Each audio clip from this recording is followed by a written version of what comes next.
if you wanted to put the finger on a single band or a single act that started all of that madness that rock and roll and heavy metal eventually became, I think that Deep Purple would be a safe bet.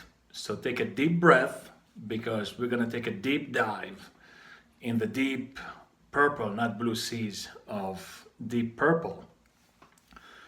The story of Deep Purple, of course, starts with the 5 individuals who initially started the band, but most prominently Blackmore. And all of them were already in some form of musical environment or musical act. Each one had their own band, not their own band necessarily, but in a band, with a band. Blackmore, most notoriously, probably had the most experience. He was with all kind of smaller acts. Someone recognized him as a child prodigy when he was 15, 16, very young, and he was in all kinds of bands like Heinz, Boz, the Outlaws, the English Outlaws, not the American Outlaws. Actually, funny story regarding the Outlaws. I once picked out a record in a record store that says Outlaws, and I said, "Oh, here, this is a early Richie Blackmore." And I brought it home and I started playing it, and it says, "Cool, this is Richie Blackmore when I was 16 years old." And then there was this voice in my head, "Hey, dude, this is not Richie Blackmore." And I said, "What do you know?" "Of course it's Richie Blackmore." And then the voice getting a little louder, "Dude, this is not Richie Blackmore." And then I bothered turning the record to the back and look who the musicians were, and no, there was no mention of Richie Blackmore, but at least I got to know American style Southern rock. But anyway, he was in a bunch of little acts, and there was one, Joe Meek, who was kind of like a busybody, a producer, musician, kind of big name, a relatively big name in the music business of the time. He had a band, Screaming Lord Sutch, and Blackmore even had a kind of a solo record, a single one, very rare, the Richie Blackmore Orchestra. So ironically, the one who brought the orchestral part to Deep Purple was not only Lord. But anyway, Richie met Ian Paice in Hamburg, if I'm not mistaken, at some gig, and Ian was playing with the band, and Richie was very impressed. And they met up later, and Richie offered him to join his band.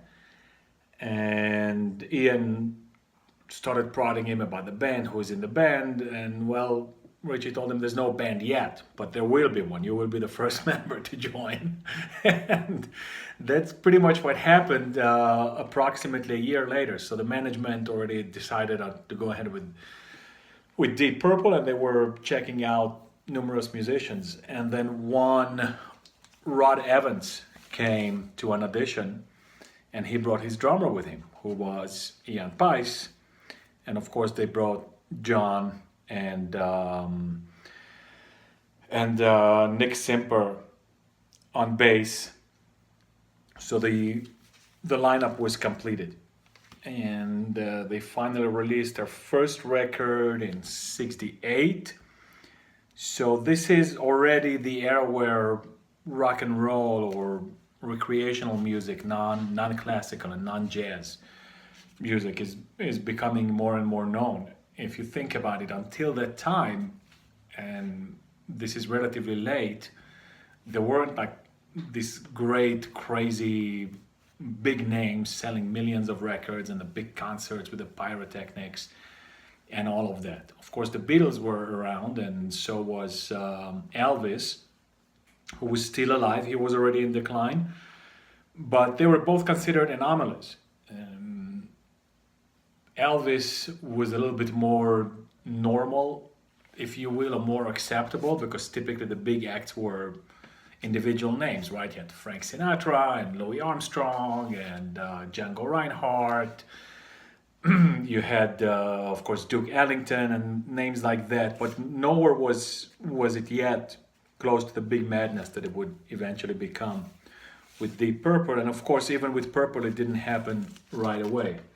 And this was their first record And those of you who are familiar with my content know that I often counter or strongly disagree with the claim that a lot of critics or music fans like to say or to level against certain albums. Very often these are debut albums, and they say, oh, the album is all over the place, they didn't know their direction. And typically I say, no, not necessarily. Just because people don't have a dead set, narrowly defined style doesn't necessarily mean that they don't know what they're doing. But I think that with Deep Purple there was some truth with it. So they were kind of looking for a direction.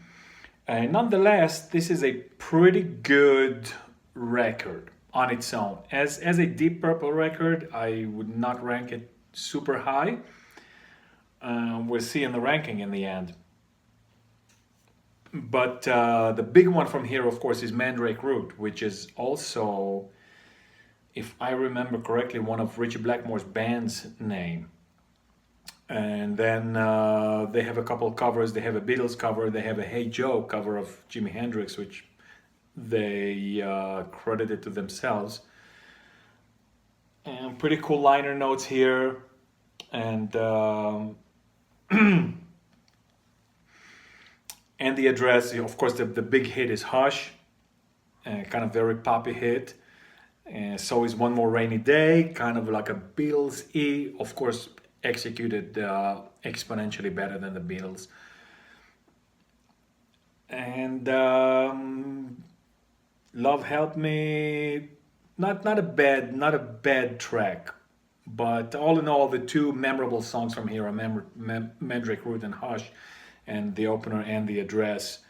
And you have I'm So Glad, which also kind of like a poppy, you would expect a female vocalist with this kind of music, but not bad, not terrible, not bad, but not very consistent record, and not the best. And oh, what I forgot to say, that this is kind of like a family video, so I don't want to just do Deep Purple as its own block, but Deep Purple in the context of everything that happens around it, right? So Rainbow, Whitesnake, even Dio, Black Sabbath, of course, we know that there was a little exchange there. So I don't know how long this is gonna take, because this can easily run on for hours and hours, but I'll split it up, and when I have to stop, and if there needs to be a follow-up, I think I'll have to leave that for next week.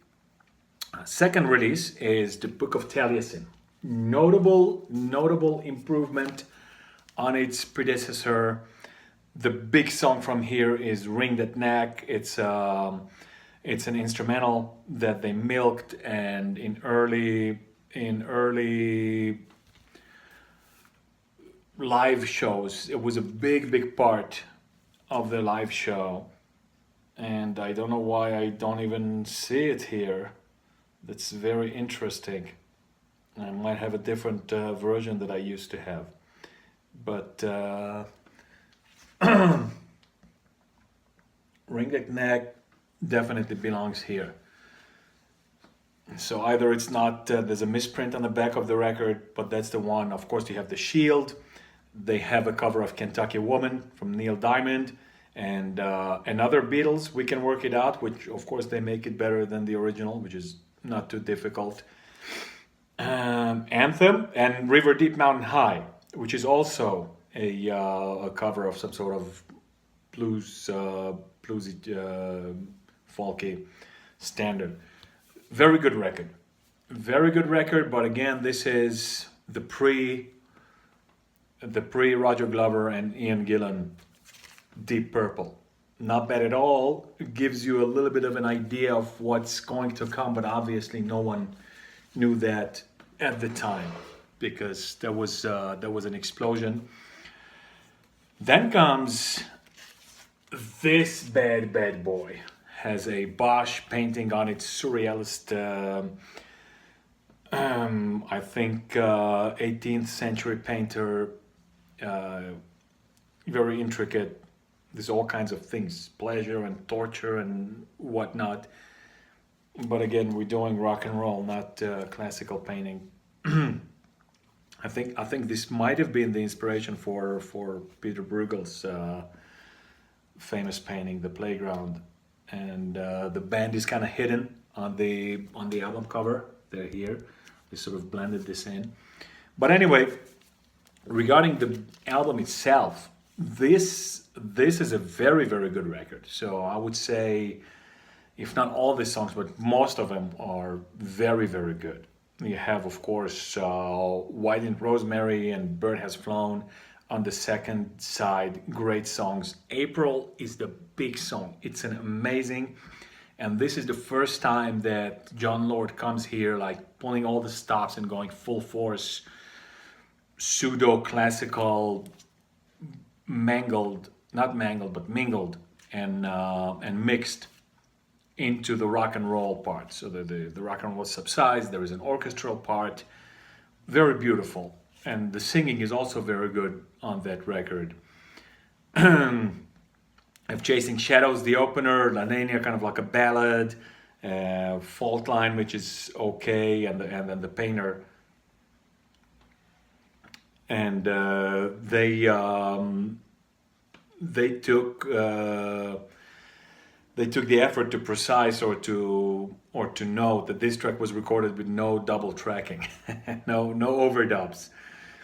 Pretty cool. So this is a cool record and definitely worth listening, even for those who don't really like the initial or the first iteration of Deep Purple. This thing here is a little bit not so widespread. It's a pretty cool compilation, and the reason I like it is because it has an unreleased song on it, which is Amaretta, and the rest is outtakes from the first 3 records. So it's kind of cool to have, by far not a must-have, like a very simple. I think this is an American pressing only, if I am not mistaken, Purple Passages, and I guess that this was to bring the early Deep Purple to American audiences, and I think that this was released later, so when the band was already starting to gain some sort of notoriety. Yes, 72. So 72 is when they exploded on the scene, right? With Made in Japan. And next up is a very, very special record. Maybe the average Purple head is not a huge fan of this. I am. I listen to this record a lot. The in concert, Concerto for Group and Orchestra. Very, very cool record. Really very cool record. I don't think you need to be into classical music to enjoy it. It's phenomenal. It was an anomaly in the world of light music or pop music, if you will, or rock music. I think that rock was mostly in its infancy there, rock and roll, but Deep Purple belonged in that category. And they did truly a masterpiece, I think. This was, of course, the brainchild of Lord, and this was the onboarding or the welcoming of the 2 new members, Glover and Paice, who did a fine job here. Ironically, years later, Gillan, I'm sorry, I said Paice, it was the other Ian, welcoming Glover and Gillan into the band, right? Paice was a founding member, and he's the only one who stayed all the years with Deep Purple, never missing a beat. Double entendre here. Anyway, great record. What I personally love here, so the first movement is sort of kind of back and forth between the band and the orchestra, and so showcasing the contrast, and then the second and third movement are more streamlined and more having a common music and common themes playing together. To me, the highlight of this record, and the majority would probably not agree with me, but very short time into the third movement, before the vocal and the main melody, just as the main melody just as the main melody is starting to be developed. So when they go on,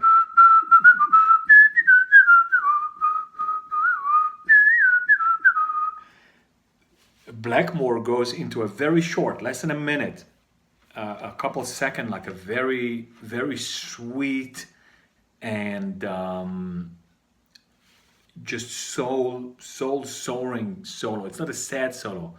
It's just a couple notes, a couple 20 to 40 seconds, and phenomenal. That was probably one of the musical pieces that kind of blew my mind and got me hooked on all of these rock style of music.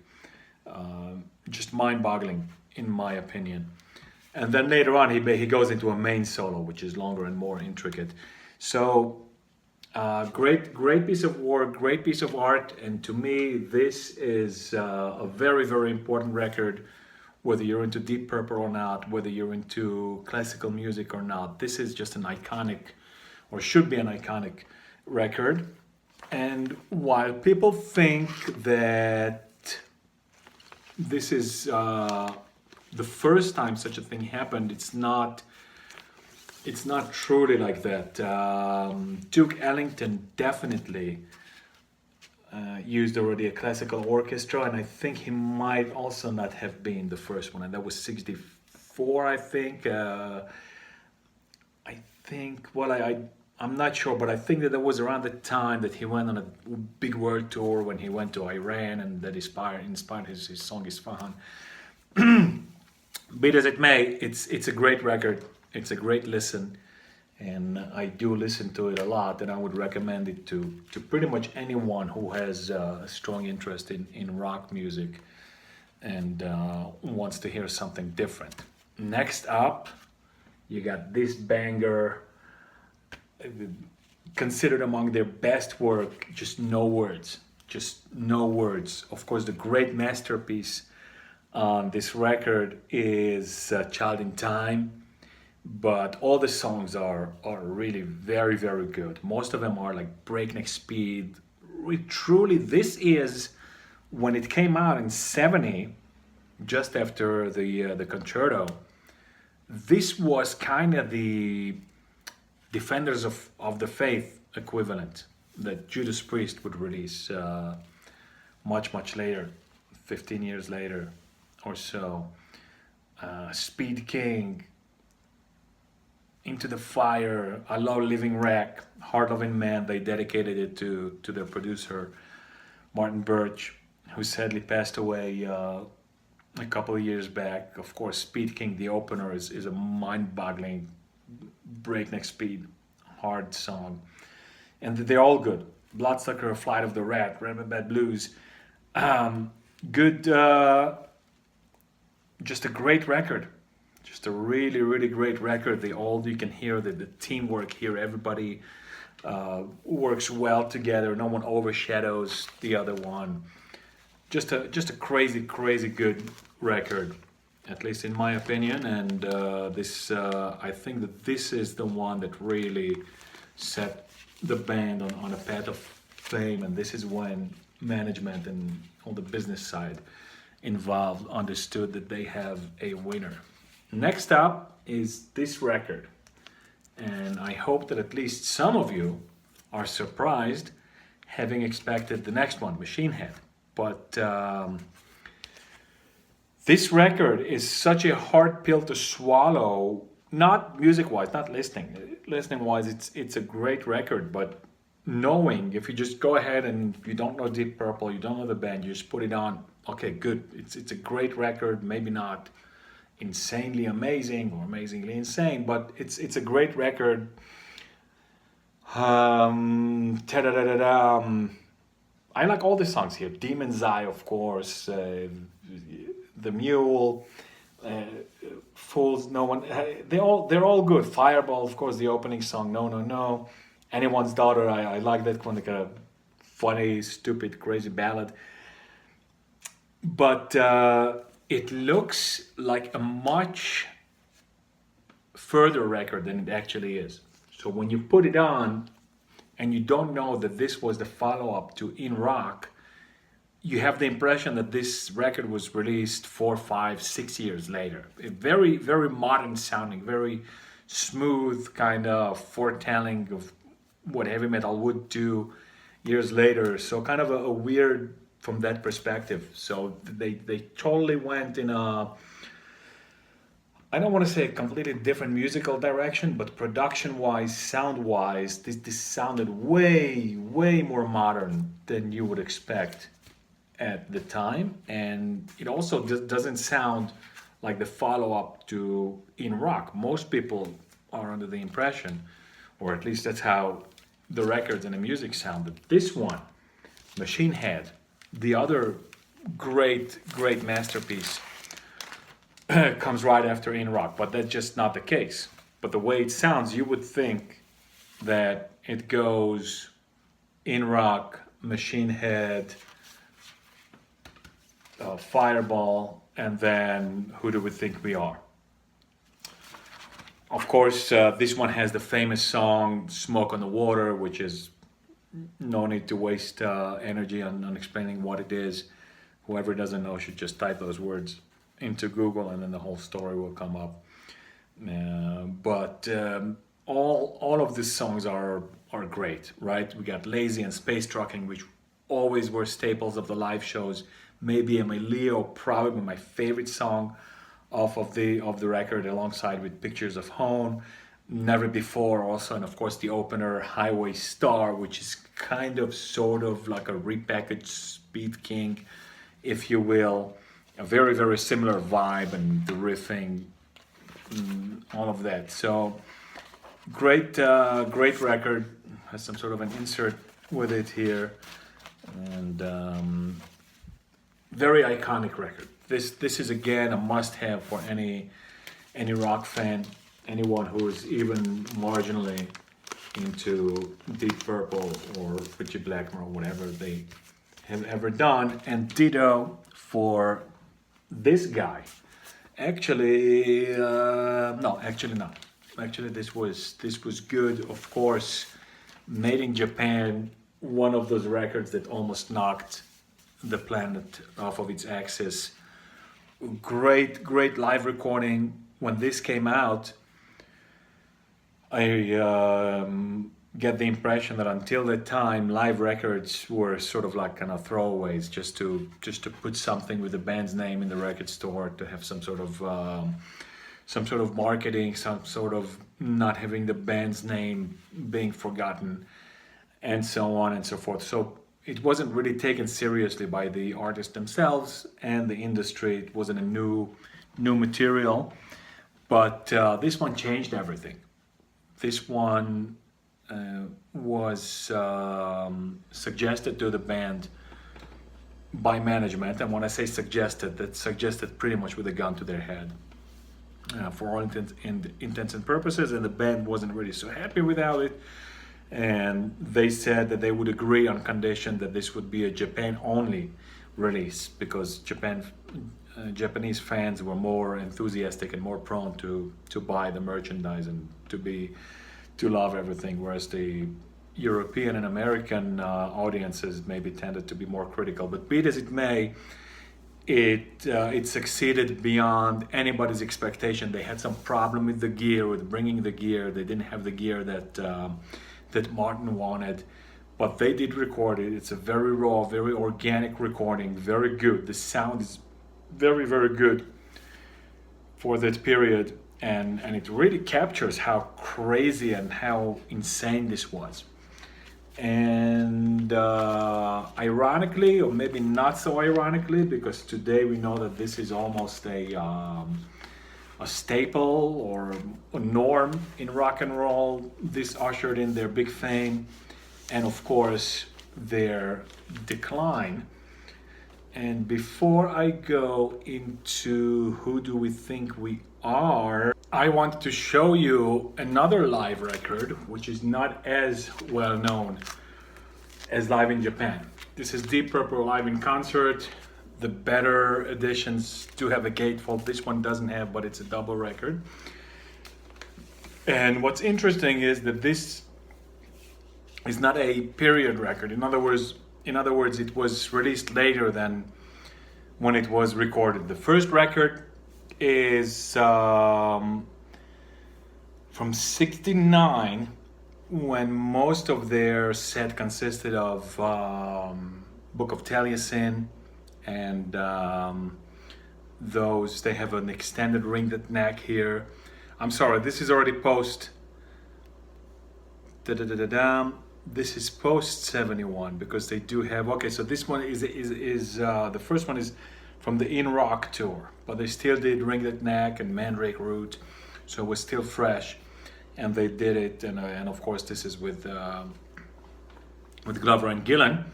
And then the second one is from 1972, if I am not mistaken, after the Made in Japan tour.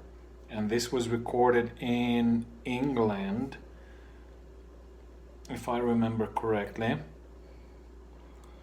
And a very, very good live record. And for those of you who are familiar with Deep Purple, you know that from this period there are tons and tons of all kinds of releases, official releases and unofficial and semi-official and bootleg and half boot and boot and a half, you name it. So of course I don't have them all as I wish I had, but there's a lot of them. And interestingly, they're not just rehash of the same set. So these guys put a lot of variation, a lot of difference in their sets, both musically, both with this choice of songs, the way that they present them, or that they alter, they make all kind of differences and making improvisations. Paice always kind of changes a little bit. They make the rhythm faster or a little bit different. Sometimes he holds back on his swing. Sometimes he adds more of it. So really, really very cool. And all of it. Gillan with his vocals and Glover, and of course Richie Blackmore. I mean, that's what he's known for, to be super unpredictable and do kind of improvisations and change the solo a lot. And sometimes he disappoints fans because he doesn't know what they expect him to, or he changes the solo so much but it's not what they expected. So very, very cool record, worth having. I can only imagine that Who Do We Think We Are puzzled a lot of fans, just as it did me, because this is not really the Deep Purple that you would expect. It's not that they went and they did something completely different, that they became I don't know what, Nickelback or something like that, or it's not that, but but the songs are kind of different. The sound is a little bit different. A lot of people say that they can hear the band disintegrate here. I don't really agree with that. The songs are still good. The playing is still good, but it's not the same old Deep Purple. And again, this is a huge dilemma that I'm sure all musicians, or most of musicians, have. How do we do something that's close enough to what we were doing without being repetitive, without us getting bored? So the big song here, for me at least, is Red Bat Blue. Mary Long is kind of a little bit better known, Super Trooper. So it's a good solid record, but it's missing. It's disappointing because they set the standard, they set the bar so high that now they couldn't jump over it. So this is kind of a lost Deep Purple record, and for most fans, as well as myself, it ranks pretty low. Another one, I'm getting ahead of myself a little bit. So this is 73, and this is the last record with the legendary Mark II Deep Purple lineup. After this, Gillan and Glover are fired. What bugs my mind is why Glover was fired. Gillan, I can understand. Him and Blackmore started their animosity, I think, somewhere around the time of Made in Japan, maybe earlier. It's funny that, to the best of my knowledge, no one ever put their finger onto what exactly what truly caused that rift. Lord was interviewed many years later, and he even didn't say. He said he doesn't know or doesn't remember or something happened, but there was like a very strong hatred between Blackmore and Gillan, and that kind of spilled over to the rest of the band. And apparently Glover was closer to Gillan, so he was also let go. But he mentioned in an interview, much later, of course, many years later, that on his way out, that when the management, they were so ashamed of it that they didn't even have the guts or the balls to tell Gillan and Glover to their face that they were getting fired. So they went to management, and management let them know. And I mean, this is like really like a cold shower, like a knife in the back. And Glover mentioned that on the way out, Blackmore told him, "Hey, it's business. It's not personal." And to me, it's like, dude, it's even worse. Like if we were friends until now, and then friendship has to come before business, right? But especially it wasn't because of musicianship. It's not like Glover was getting drunk and missing notes and messing up his parts. At least not that I know of. And most of the recordings, I think, could testify to that. But be it as it may, Gillan and Glover are out, and of course Coverdale and Hughes are in, which is a very interesting choice, especially since Coverdale was completely unknown, and the big criticism leveled against him was that he was a Plant clone, which, can you blame him with his voice and with Plant's popularity at the time, right? Led Zeppelin were at their peak, the huge band, and who were also super instrumental in creating that havoc, that madness around rock and roll. And I think it was either Coverdale himself or someone else who chronicled his history that as a kid, Coverdale was fat and he had pimples and he didn't look good, and so he was very much, he wanted to get the chicks and be in the limelight. So that's why he went to develop his voice and learn to sing. Nonetheless, this is a weird choice. It's a weird choice even today, and the change in Deep Purple's music is undeniable. It's very noticeable. They became much bluesier, especially vocally, but the aspect of the music really changed. And interestingly enough, it worked. When I first started listening to Burn, I wasn't so enthused, and I figured, well, that they must have lost a lot of sales when this record came out. And in reality, it was just the opposite. Of course, you have that great bass intro with the drums, the famous song "You Fool No One." You got Mistreated, the amazing track that carried on into Rainbow later on. Burn, the title track, Might Just Take a Line, Lay Down. They're all really great songs. Maybe A200 was just put there together to fill out enough time. But otherwise, it's a great record, and today we all know it. We've listened to it many times, but I think that in the beginning, especially someone who followed the band for many years, this definitely must have sounded like a very weird record, and it kind of is. And you would have thought that blues kind of doesn't belong in there, but it blended really well. So I like this record a lot, and I like Coverdale a lot. Possibly the best vocalist out there, in my opinion.